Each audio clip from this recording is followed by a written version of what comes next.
And here we go. Oh my gosh, I am super excited for today. We got the one and only Ross Pomerantz, or as they say in New York, Ross Pomerantz. Yeah, it's true. East Coast. Yeah, sounds like my grandma. I'm excited. He sounds like my grandma too. Wait, do we have the same grandma? I think we it'd be weird. We probably know. Or not. Well, I'm stoked to get into this one. And before we do, a huge shout out to Rightbound, who is helping us put this together. Man of many talents. So just as a quick introduction and I'm for done. those. Oh, that was great. Thank you so much. That's the show. Come back again for the next one. For those who don't know, Rightbound just launched a very exciting AI product, and I'm going to share with you guys just a very short introduction on this. So here we go. All right, let me make sure I'm actually sharing it properly. We're going to try that one more time with the sound on.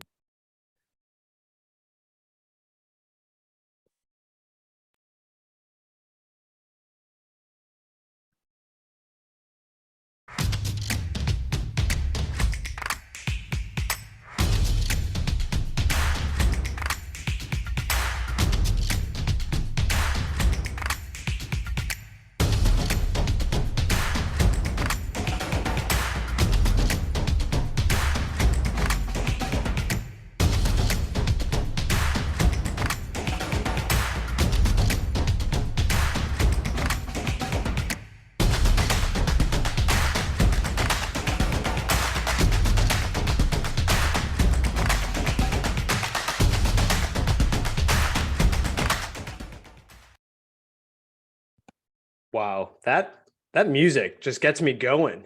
I'm super hyped from that. But it was funny because right before the show, Ross was telling me he just started doing some cold outreach himself, which is probably a great segue into this. Ross, who are you reaching out to? I'm reaching out to the 40 million people with sales titles on this earth, and I'm trying to get them to watch SAD, trying to get them to watch Sales Are Dope. Navigate on over to YouTube and press that play button. That's what I'm selling right now. I'm selling entertainment for free. It's incredible ROI. I'm sure selling a free product, it's got to be tough, like so many barriers. I bet you're still going to get the, sorry, I don't have budget objection. Yeah, probably. Or unsubscribe or take me off your list or, whatever. Yeah, I'm super excited to get into it with you today. I think for those of us who are fans, if you're not aware, Ross just released an amazing show called Sadness on YouTube. Check it out. Corporate Bro. It's got a very real, like Silicon Valley vibe to it. It's a laugh out loud kind of show. I'm halfway through it myself with my wife. We enjoy watching it. Another episode every night. I try to keep them for each and every night instead of binge watching it because it's too easy to hit next on that. But we'd love to hear a little bit more from you. How did it all get started? Who was the man before Corporate Bro, and really get to know you a little bit? Yeah, we don't talk about him. No, so I mean, I guess that's a broad question. Who was I before Corporate Bro? I was a sales rep at Oracle, I suppose. I went to college, graduated, thought I was going to be a Major League Baseball player, played a couple seasons of minor league baseball, realized I wasn't going to be a Major League Baseball player, went into tech sales like every washed up athlete with no hard skills at all. And that was Oracle for me. And that's where I started making the videos in the first place, Vine videos back in that day when, pre-TikTok, back when Vine was cool, when it existed, 6-second videos. And that's it. The rest is kind of history. Kind of just kept making videos every week from then on out. Left Vine, obviously, went to Instagram and YouTube and LinkedIn, TikTok, you name it. So been across the whole social landscape. And it was always a kind of a goal to do something more long form, to do a show. I have written various versions of it. It's changed a lot. It's funny. You can just see, well, maybe from the show itself now, you wouldn't notice my maturity growth, but from where it came from to where it is definitely matured a fair amount. We shot a pilot completely separate, just a pilot of like a longer episode in 2019. And it was really bad. It was one of those lessons you can only learn by actually doing it. You know, that was like a $40,000 lesson, like a weekend in LA shooting. We literally, this is like embarrassing. We hired our production company through Fiverr or like Upwork, one of those like gig websites, because they didn't have any contacts. We didn't know anyone. And it was just like, you get what you pay for. So, you know, we didn't have any sound design. We didn't have any music. We just like, it was just like some people with some cameras, and like, we shot this thing. But after that, we kind of realized, okay, this isn't the route. Like what we were thinking of, like we tried a bunch of stuff and it didn't quite hit in our minds, like objectively as viewers. And we're like, all right, well, let's try this again and do something different. And so Ben and I, and Ben is my kind of co-creator on the show. We took what I guess we'll call 3 full written episodes for 22 minutes, because we were like, let's write 8 episodes for TV and make these. We realized we weren't going to raise them enough money to do that. We realized, like, what's the point of making 8 full episodes if no one's ever going to see them or watch them? Let's take 3 of those episodes, split them up into 8 mini episodes, and make a show like that, because then we actually have a chance of getting this made. We have a chance of getting this out there, and maybe we'll treat it like a pilot season versus a pilot episode. And so that's how it went. And so since 2019, we were working on this new version, changing it, workshopping the characters, changing the world, changing the style. And, you know, we use a lot more cinematic elements in this new one. So, you know, it took about, a little more than 3 years from like new idea to release. And I would say, like, from filming to release, it was about a year. Wow. So that sounds like quite the journey. So did you always know you had this creative side to you, or is this something that you sort of developed over time when you were crushing your quota over at Oracle? Of course, because you never miss quota. Yeah, I don't miss quota. I think it was like any passion, it's developed. And I think a lot of people are like, well, how did you find your passion? I was like, well, you don't just have a passion, you like develop a passion. And for me, it was always, I would always think about what I would do when I was bored at home growing up. I like made home movies. All I wanted to do is make stupid home movies. And doing that growing up, I never had any intention of like going into showbiz, we'll call it. I didn't do acting classes. Like I had to act in our class plays, but I didn't want to audition. So I would always get like ancillary parts. I also was too terrified to sing and don't sing and can't sing. And, you know, so I was never going to get lead roles in plays, but I was in them and I played them pretty well. I would like create these characters and people were like, whoa, you should do more. And I was like, no, acting is lame. Like arts are lame. I'm a baseball player. I'm a soccer player. I'm a basketball player. Like I'm an athlete. And so I, like, in hindsight, I'm like, well, shit, I should have pushed down the creative route a lot more. But I was always like, I'm going to be a professional baseball player, or if not, I'm going to go into business. And I don't even know what that means. I'm just going to go into business. But it was something I kind of figured out accidentally just through making the Vine videos. It turned out people thought they were funny and other people thought they were funny. And it started getting outside of my friend group and people who knew me, because I always assumed, I was like, oh, they think it's funny because they know me. They know like I'm a weird, unhinged, you know, freak show. So they know Ross, they know like he's a weirdo, and therefore it's funny. It wasn't until things started expanding way outside my network where I was like, holy shit, I think I'm onto something. I should apply more intellectual and creative rigor to the process and try to create videos every week. And how do we push the boundaries, and what are like the technical pieces? So I taught myself editing and was like, you know, so much of comedy is editing. And I edit my videos and want them to, because I think timing is so important. And there's like really funny things you can do. Obviously, I did not edit the show. The show is far too advanced for me. But that's kind of how it went. I kind of started to realize I was onto something, decided to put rigor behind it, and realized, okay, this can grow into something. And I really did like making videos. People asked, when did I start making money on it? It took me 6.5 years before I made any money on it. And part of that was intentional. I didn't want to do anything for money because, you know, it was like playing professional baseball for a couple of years. It felt a lot less fun when I was getting paid for it. I was scared. I was playing for my job every day, and I didn't want to feel that way creatively stifled or just like stressed. They're like, oh my God, what if this video doesn't do well for them and I've let them down? So it took me a long time to get to that point of where I was comfortable doing it and felt like it was worth it. You know, even though I'm a sales guy, I didn't want to be a sellout. Totally. Yeah. But I mean, it sounds like you had that creator's dilemma of like, I have this passion for something, but I also need to make money. So I have to figure out how to marry the two if I'm going to do this as my full-time thing, which is something Yeah. I've heard a lot of artists and whether they're musicians or even athletes talk about as like a real challenge to what they're facing. I'm curious to go back to one thing. I don't know how many people knew that you played in the minor leagues. Yeah, I mean, I played independent minor league ball. It's the lowest level. You could barely constitute it as minor league. I mean, I was getting paid $800 a month during the season, living with homestay families, sleeping in hotel rooms with three other dudes, PB&Js in the locker room all day, every day. Peanut butter and honey sandwiches was like our whole thing. And so it wasn't glamorous. It wasn't like, it wasn't that exciting. You're just kind of like toiling around. You got people from all walks of life. It was cool. We were playing with people from Japan and Dominican Republic and Cuba, and like, definitely a unique group of people inside of a dugout in a clubhouse. But, I still play adult league baseball.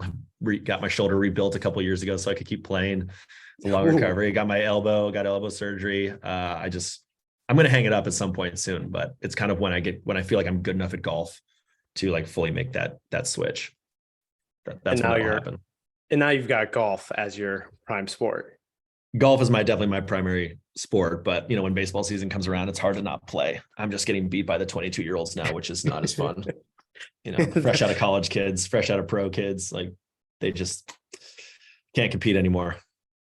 Absolutely. I mean, so from baseball, you made your way into sales, which is a very common profile. You see a lot of athletes who go into that. I'm curious, there's the old school way of thinking that there's a lot of overlap between the discipline that goes into sports and the discipline that goes into sales. I'm curious, do you draw on that, either your baseball experience and clearly what you've learned in your time in sales, but do you draw on that when you're coming up with content? Yeah. I mean, I think the baseball piece lends more to the mental side of content and sales than the substance of the content itself. I think the reason that transition works so well from baseball or sports generally to sales is just like, but baseball in particular is because sales it's an individual sport played on a team, right? Just like baseball, I was a pitcher. If I played well, we could still lose. The team could still lose, but you the times you're like, all right, well, I played well. It's not a huge deal. That feels good. At least I did my job. I hit quota. The team missed, but I did my job. So what else am I supposed to do? I also think it's one of those things where you pitch in baseball and you pitch in sales, and you do your best pitch every time. And you hope at the end of the season or the quarter or the fiscal year, like you made your best pitch as many times as you could. And therefore, if you do that, you win, or you win more often. It's very process oriented, which sales is, which content is. And in the same vein, to link it to content and sales, what's hard about it is it never ends, right? Like there's going to be another season. I mean, unless, you're washed up like me, but in sales, your quota resets no matter what. Quota never goes away. You could hit it as many times in a row as you want. It keeps coming. Same with content. Like there is no end game. You just post another post. If it does well, great. If it does bad, shit, that sucks. I got to do it again. And I got to do it again. So like the hamster wheel, you just keep running. And so there's a lot of similarities between the three, for sure. It sounds like you are very much so the kind of guy who has seen success because of the habits that you've built, not because of like the one-time inspirations of like, oh, I'm feeling something funny right now, I'm going to go ahead and create this, but rather it's a process, maybe the stuff that people don't see behind closed doors. Yeah. I mean, it is, the best videos happen quickly and they happen from inspiration. And there is a lot of like inspiration that comes out of certain moments where I'm like, I know this video is going to hit. But then the reality is you have to spend a lot of time. You got to spend a lot of time grinding and like trying to find the inspiration and trying to write stuff, being uninspired, and push through that and see if you can make something out of nothing. And that's the majority of the time. That's the 85% where you're just like, fuck, I need to make something. I need to write something. And it usually comes out pretty terribly. And then you hope maybe you get inspired, or maybe you start getting together with the team and you start shooting and you're like, oh, let's try it this way. Let's try that. Let's improv this. Oh, like you feed off of each other and then, better things happen. So, you're trying to figure out how to be inspired as often as possible, but recognizing like you're not going to be inspired most of the time. Totally. Yeah. And, if you read any of the tips or bits from authors who put out multiple bestsellers, they all say the same thing. It's a process. You show up, you write on your whatever amount of words you're going to write every day, and you do it every single day. And that's also the same mindset involved in sports, involved in sales. Is the best of the best know that it's more of a habitual thing rather than feeling the inspiration. But that's interesting how when you know you have content that's going to do well, it tends to do well, and that moves fast. Yeah, especially when there's like relevant things that happen. Like I'll give you an example. Like after Benioff like laid off a bunch of people, and then everyone heard about the web, like the Zoom meeting he was late to, and all this shit. It was like, okay, I can make a video parodying this like really quickly, and I can turn it around. An example of me failing to do that is like the Cloudflare CEO yesterday, basically feeding his sales team to the wolves. Like, I mean, granted, yesterday was super busy. Today is super busy. Like, I couldn't find a time I couldn't find the comedic game in my head to make something that I felt was like parody worthy or like post worthy. And I wish I could or had, and maybe I still will. Maybe something will strike, but it'll be a week late, and it'll be like, some of these moments, they're lightning in a bottle, and you got to capture it, and you got to do it. It's got to be culturally relevant here now. There's a lot of other things you can do that aren't that can still hit. So this is one of those cases where I'm like, shit, I wish I could have thought of something quicker. I still may, but it's unlikely given the amount of time I have to shoot and edit and get something out. Yeah. So adding that layer of needing to move fast when I saw the CEO, the Mark Benioff thing was hilarious. That was incredible. And it was like, I filmed that in a half hour, and I like knew, wow. I knew what I was going to do, and I just improv'd it and was like, this is just like hits enough points that I know it will hit for people because it's here now and it's real. Totally, it wasn't like terribly clever. I mean, other than the like layoff thing, that was clever. I feel proud about that. But for the most part, it was just like speaking facts of like what happened and realizing just how ridiculous it was. Right. And so shifting from being able to do these, whether Instagram or TikTok or even on LinkedIn where you're posting all the content, to shooting a full length season, a TV show. Tell us a little bit about, how did you find the cast and what went into that process of what we all see as this amazing product, this amazing show? Because we know that there's a lot that went into it, but no one really sees it. Yeah. I mean, it's we treated it a lot like a Hollywood production, but also like a bootstrap startup, right? Like we went through an interview process. We went through a casting process. We hired a duo who has done casting for 20 years and said, basically, here's the profile of our characters. Here's what we're looking for. And what can you find for us? And, the reality is like, God, acting is so hard. Like you think sales is hard. Acting is so hard, not just to do acting, but to find jobs acting. And so, they get 1,000 submissions per character. And, it's people like who are just, taking acting classes, who have like some resume, who have done stuff before, but like, they're all people you'd never heard of. And like, they're good at what they do, but they're never going to get a chance or never have gotten a chance. And, they whittled it down to like 30 per role. They have this software, they sent it to us. And it's like, it's herding. It's as fucked up as like herding cattle. Like the first shot is them with like, they have to hold, it says, hi, I'm Ross Pomerantz. I'm 5'11", 180 pounds. And I turn sideways. And then I turn sideways, and then the next clip starts, and then it's them doing the scene. And oftentimes it's them reading against themselves. They'll like record themselves reading the other side, and then they'll act to it. And it's just like, God, talk about like a exposing, awkward, anxiety-inducing thing. Like, granted, they're doing it on video, so it's not as big a deal. But I mean, it loses a lot of humanity in that process. And so, I was like, I'm going to watch all 30 of these people. They all deserve a chance. Like so our Mickey, our SDR character, she was our first person we watched, or wow. I watched. And I was like, that's her. And I was like, no, that can't be her. That can't be her, dude. Like, you're not just going to hire just because I was, you're giddy. You're like, oh my God, someone's reading my lines. Like someone else is reading my lines. Someone else is injecting their life into this character. Wow, this is cool. So I watched the rest of them, ranked the top 5. We all ranked our top 5. And then we had a big discussion about our top 5, and we ended up going with her anyway. So the intuition was right there, but I didn't want to be that person who hires the very first person they see, because that's just poor process. That is a bad way to go about it. And so, it's the same process for each of them. I mean, I knew Travis was our guy instantly. his banter was really good. His improv was really good. I was like, this guy, like, I feel like I know him already, which is good for me. From like an acting perspective, that like we've got chemistry. This should work out really well. Mm-hmm. You know, Natalie, like we wrote her character for her. Like Natalie, like love her to death. She wasn't doing a lot of acting. Like she is very sarcastic and very like quippy and quick and witty. And like, you know, she nailed it, you know, and added some of her own lines to it too. And so like she was perfect in what she did. Pfister was an interesting one. He is very theatrical. He's very over the top, you know, and you realize like we were a little frustrated because we're like, dude, like calm it down, like chill out. We don't need to go as over the top as we're going. But it actually, once you start editing, like you can't add more later on, right? He was giving us all these performances that we could then choose from, right? Mm-hmm. You can't go back and refilm. It's like you can cut all the way you want. And like, yeah, some people would say he's still over the top, and like it's a TV show. Like, of course, it's going to be somewhat over the top. No one actually wants to sit there with a camera and film people like making sales calls. That's boring and dumb. Right. Like, so you have to have some embellishment, you have to have some activity in there and some outrageousness. So he brought a lot to the table there.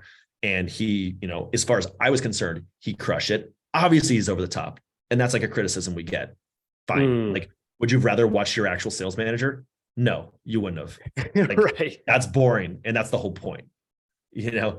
So the casting process was a full multi-month kind of thing.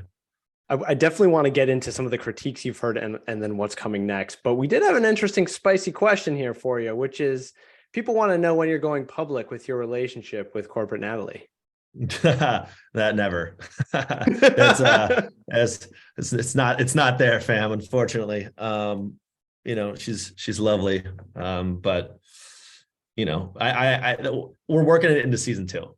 I'll tell you that. I'll tell you that we're working it into season 2. Awesome. I'll ask her on Saturday. I'm seeing her on Saturday. I'll see if she's down to go public or not. Well, going back to the critique, were you surprised at all by, you know, the response that you got, especially around the negativity? You know, I know as someone who has tried the creator life a little bit myself, sometimes you can get 100 amazing compliments, but the one negative thing is the one that you remember, the thing that stands out. Were you surprised at all by some of the negative reception or the critique that you were receiving from the show? I'm never surprised with critique on the internet. I watched the show 1,000 times and I got so deep into it, and every little detail, every little sound, like you have to realize like everything in this is like added later, like every sound, you know, sucking water from a straw, like bouncy ball sound, like footsteps, every piece of sound you hear in there is added later in every show you'll ever watch.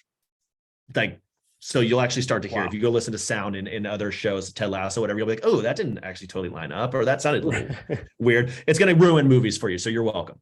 They're ruined for you. But that to say is like, I hated this show. I like got done and like, I watched it the night before the premiere, and all I could think about was, how can I get out of this? Like, how can we cancel this and like make this okay and like release it? Cause I'm like, I can sit in my room while everybody watches it and like makes their own judgments. I don't want to be in a theater of 350 people watching myself bomb next to all of them. And then they have to lie to my face and tell me they loved it. I would candidly rate the show at a 3.75 out of 5. I think there's some rhythm issues in it. I think you're never going to make anyone happy as well. Like, do we want a show rooted in reality?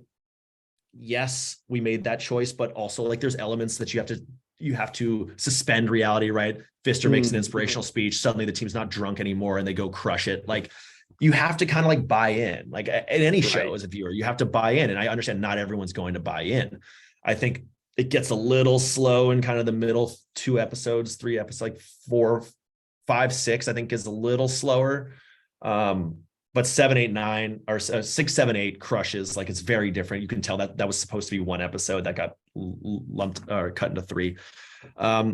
It's just not going to be for everyone. I think what I want people to look at it and see is what it could be, right? With the right people, with the right attachments, with the right experts here. Like, I'm just proud we pulled it off. Like, and that's the thing, I have to sit back and be like, yes, we did it. We fucking did this shit. It was so hard. If one person had gotten COVID, we would have lost the whole production. We couldn't have, like, we called in like favors, friends, family, like back, like actors, people, extras. They're like friends and family. The bar we shoot in for 3 episodes, they let us use it for free. Like everything we did here was very bootstrapped and very amateurish, Yeah. with the exception of the camera work and our directing, So it's more to me, like, here's an example of like where we are. Like, do you see potential in this? Is how I wish people would watch it. No one watches shows like this at all like that, but that's how I have to watch it and how it makes me feel okay, because it's not perfect. There's things I would change. There's things I wish I could redo, but I'm more just proud we made it.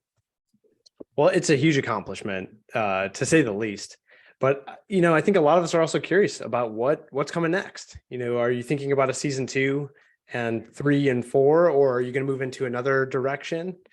Tell us more on what's the horizon and what's coming for you. In terms of the show, or me and my life? Just what you're working on. I am still pushing this show. Like, that is a huge focus for me. I was telling you before this, like, and just for everyone here, like, there's no money for marketing dollars. Like, I didn't save money for that. Like, the amount of money I self-financed in this, it was just like, and to give you like perspective, the whole show cost about $500,000, and it was supposed to be less than that. But every time, they come back in showbiz, in most places in life, money just buys you time, and it buys you like options. And for us, I was like, I don't want to leave anything on the table. So if you come to me and say, hey, we could do this thing, but it's an extra 1,500. We can do this thing, but it's like $2,000. Like, and I'm obviously like, I'm the budget holder. I'm like the decision maker on this stuff. And I'm like, yeah, do it. Like, just do it, because I don't want to leave anything on the table. I don't want to regret that we didn't do this because I got hung up on $1,500 or $2,000 here. And like that, 50 of those decisions start to add up, right? Or 20 of those decisions start to add up. But my whole goal now is to make people watch it. And so I'm cold emailing and cold calling people. And I've got these lists of sales leaders, and I've got my Apollo instance set up. And like, I'm starting to A/B test emails and trying to get people to share it with their team, so I'm really focused on that for the next few weeks. And, I'm still doing like speaking stuff. I did a workshop for Dell today about personal brand and reputation management and stuff like that. And there's SKOs and conferences that are coming up. But like right now, my entire focus, what I can't stop thinking about is, how can I make more people watch this? How can I find the right person to say, let's get a season 2? I don't care if it's Netflix or HBO or some rich dude who says, here's $2 million because I really like this show. Let's make a second season. I don't give a shit. Like, I feel very responsible to the actors and the people who've put so much time and energy into this, that like, I'm going to go get a fucking season 2. I don't care what it takes. I'm going to figure it out. So if anyone who knows anyone, or you want to just stream it on all your devices 100 times, that'd be helpful. Across every device, and your kids' iPads too. Yes, exactly. You don't even need to watch it. Just let it run. Just let it run. And for those of you who haven't seen it yet, just drop the link here to episode 1 as well. And it's funny that you said that, actually. So after the show, we should talk about some of those people who have the money, because I think I know someone who's interested in talking to you. Well, yeah, I'm interested in talking to them then. They sound like great, and they've got great taste, and I love them. But one last thing, just before we wrap it up here, already half an hour through with Ross, Pomerantz Corporate Bro, just released his very first season of Sales Are Dope. Awesome show. Is that this has been brought to you again by Rightbound. And if you want to check out their newest product, Lifter, which is in tandem with Copy AI, it's AI generated sequencing, data, email writing, the whole thing done for you. You show up and you just start dialing and you start editing. Check out the link in the comments here to get signed up and learn more. We have one last question for you here, which is, we want to hear about your projections of the economy in terms of what advice would you give an emerging sales rep to keep their job? Let me preface this by saying so much of this is out of your control. There's not even, there's nothing foolproof here. Like, that we're just in this reality of like, we've been claiming a looming recession for a long time.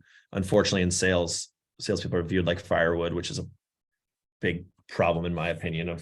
You saw the Cloudflare stuff, like churn them and burn them. To me, it is just like, get as many reps as you possibly can and handle yourself like a professional every single day. And that's literally, it sounds stupid, but it sets you apart from so many people. The best people I've ever worked with in baseball, in sales, production, like, you can't tell if they're having a bad day. You can't tell if the economy's screwed. You can't tell, like that's just nothing. You just can't control that. Right. And it's like, how do you handle yourself? Like, are you the consummate pro in the worst times? Like when the world is on fire, like, how are you going to handle yourself? And building your reputation internally is going to help you stick around for longer. Now, if you're unhappy and you want to go somewhere else, interview.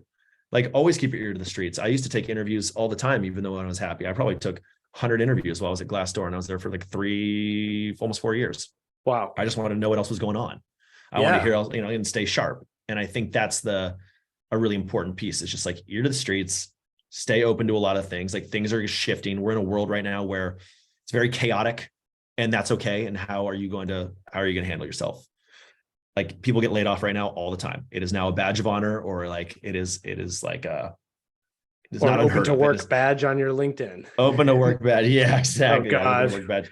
I feel Yeah, like I don't know do a about the whole open bit to on work that. badge. I definitely could. I don't want to harp on too many people who are going through it right now, as much as I would like to make fun of that.